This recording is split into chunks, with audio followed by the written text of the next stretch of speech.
सभी भैया बहनों को प्रणाम। इससे पहले वाली क्लास में हमने रासायनिक अभिक्रियाओं के बारे में पढ़ा था। आज हम जीव विज्ञान का प्रथम पाठ है अपने भोजन एवं मानव स्वास्थ्य के बारे में पढ़ेंगे।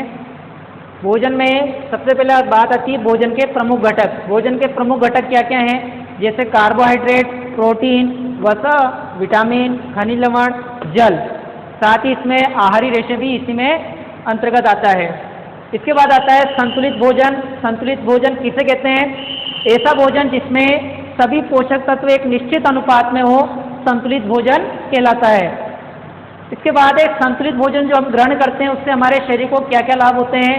पहला लाभ है कि शरीर को मजबूत बनाता है, रोग प्रतिरोधक क्षमता बढ़ाता है, दिमाग को तेज करता है और शरीर को भी स्वस्थ बनाए रखता है। तो ये क्या है? संतुलित भोजन से होने वाले लाभ। इसके बाद आता है असंतुलित भोजन किसे कहते हैं? ऐसा भोजन जिसमें एक या अधिक पोषक तत्वों की कमी हो जाए तो उसे कहते हैं असंतुलित भोजन। अब असंतुलित भोजन से हमें क्या क्या हानि है?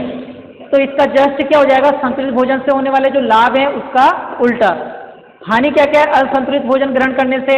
असंतुलित भोजन शरीर को कमजोर बनाता है, रोग प्रतिरोधक क्षमता जो होती है उसको भी कम कर देता है, दिमाग को कमजोर करता है और शरीर को अस्वस्थ बनाता है।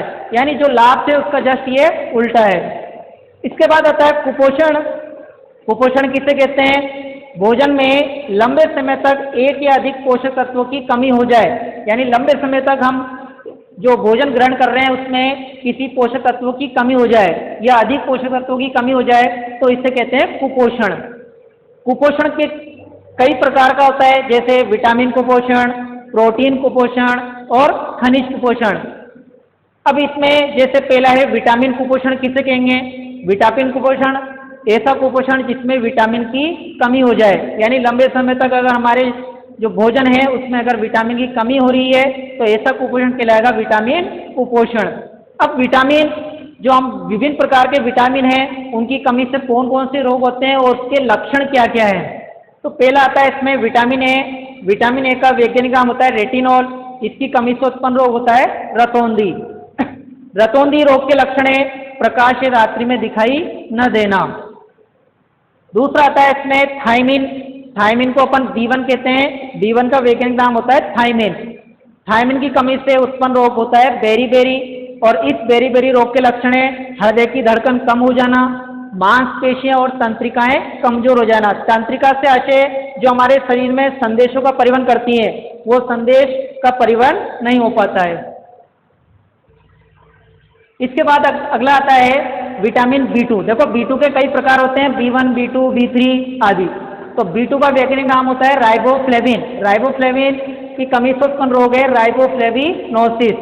इस रोग में मुख तथा त्वचा फट जाती है और स्मृति में भी कमी आ जाती है, यानी याददाश्त क्या हो जाती है? कम हो जाती है। नेक्स्ट आता है नियासिन। नियासिन को B3 कहते हैं अपन। इसकी कमी से उत्पन्न रोग है पेलेग्रा। इस रोग के लक्षण है जीभ और त्वचा पर पपड़ियां पड़ जाना। जैसे हम देखते हैं सर्दियों में त्वचा जो होती है उस पर पपड़ियां पड़ जाती है, तो ये किसकी कमी से होता है? विटामिन B3 की कमी से उत्पन्न रोग पेलेग्रा के कारण। इसके बाद आता है विटामिन सी का वैज्ञानिक नाम एस्कोर्बिक अम्ल। एस्कोर्बिक अम्ल की कमी से उत्पन्न रोग है स्कर्वी।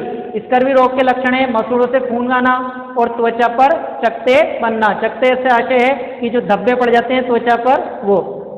इसके बाद आता है कैल्सीफिरोल। विटामिन D का वैज्ञानिक नाम है कैल्सीफिरोल।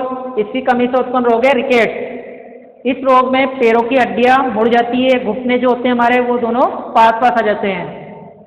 तो ये हमने पूरे जो विटामिन कुपोषण था वो विटामिन कुपोषण पड़ा और उसकी कमी से उत्पन्न रोग और लक्षण। इसके बाद प्रोटीन कुपोषण। भोजन में लगातार प्रोटीन की कमी से उत्पन्न कुपोषण को ही प्रोटीन कुपोषण कह देते हैं। इस कुपोषण की कमी से दो रोग होते हैं, एक तो पहला होता है क्वाशकोर रोग और दूसरा होता है मेरेस्मस रोग। क्वाशकोर रोग जो होता है उसके लक्षण क्या है? बच्चे का पेट फूल जाना, है ना। ज्यादातर ये जो रोग होता है वो बच्चों में होता है। बच्चे का पेट फूल जाता है, भूख कम लगना, स्वभाव चिड़चिड़ा हो जाना, यानी वो रोने लगता है बार बार। और चौथा लक्षण है त्वचा पीली, शुष्क, काली, धब्बेदार होकर फट जाना। ये है क्वाशकोर रोग के लक्षण।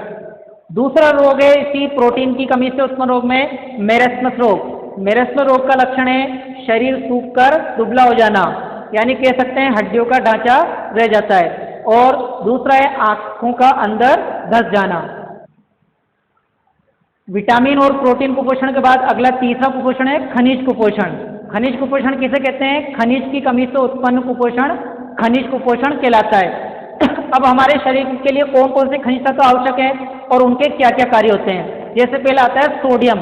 सोडियम क्या करता है? मांसपेशी का संकुचन करता है, यानी जो हम हाथ पांव जो हिलाते हैं ये मांसपेशी का जो संकुचन कर रहा है वो कौन कर रहा है? सोडियम।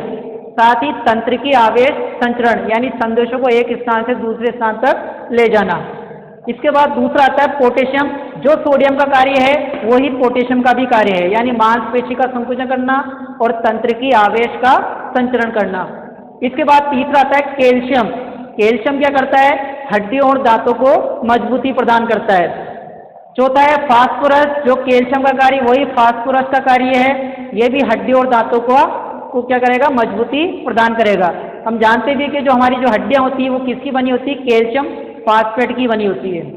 इसके बाद 5वें नंबर पर आता है आयोडीन। आयोडीन क्या कार्य करता है? थायरोक्सिन हार्मोन का निर्माण करता है। थायरोक्सिन हार्मोन जो हमारे बनता है वो थायराइड ग्रंथि से होता है और थायराइड ग्रंथि हमारे गर्दन में होती है। हम देखते हैं कि जब हमारे शरीर में आयोडीन की कमी हो जाती है तो थायरोक्सिन हार्मोन नहीं बन पाता और इससे गलगंड या घेंगा रोग हो जाता है। इसके बाद आता है आयरन। आयरन जो हमारा रुधिर होता है उस रुधिर के अंदर हीमोग्लोबिन का निर्माण करता है, और अगर हमारे शरीर में हीमोग्लोबिन की कमी हो जाती है तो इससे एक रोग हो जाता है रक्तहीनता। रक्तहीनता जिसे एनीमिया भी कहते हैं अपन, एनीमिया। और इस रोग में क्या होता है? जो हमारा जो चेहरा होता है वो पीला पड़ जाता है। तो आज हमने ये विभिन्न प्रकार के कुपोषण के बारे में अध्ययन किया है।